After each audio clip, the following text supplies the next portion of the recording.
My name is Katie McGivern, 219-59082. Stay. This is going to be our mucosal clotting time.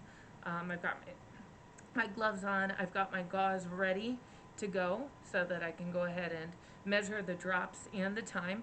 I've got my stopwatch ready as well, and I've got my lancet prepped and ready to go.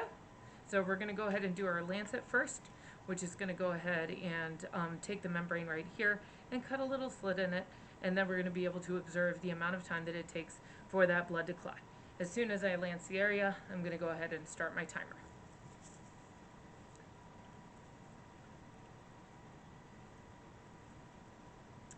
So it's done, it's lanced, start my timer. I've got my gauze, and what I'm going to do is I'm going to observe as the blood is dripping down. We're going to go ahead and keep an eye on that time. We're going to keep rotating our gauze to make sure that we get a clean spot. And we can observe how long it takes for that little spot that we lanced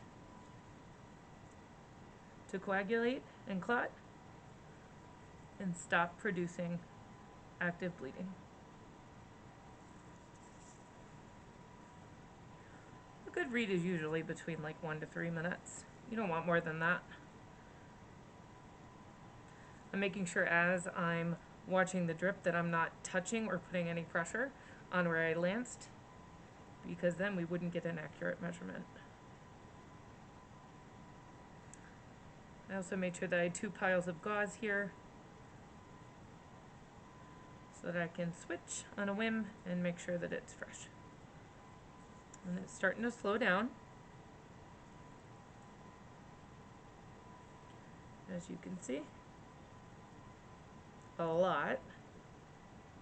We're at about 1 minute and 19 seconds.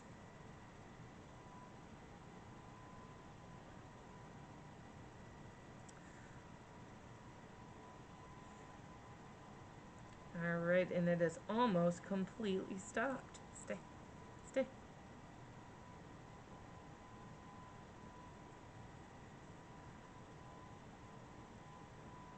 At this point in time where I'm holding my gauze, it's not actively bleeding on it anymore.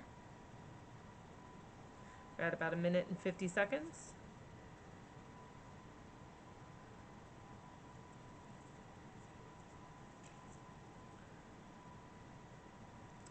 And at about 2 minutes, you can observe that there is no longer any drips of blood on my gauze. So we're going to stop our stopwatch. We're going to go ahead and report back to the doctor the results that we got.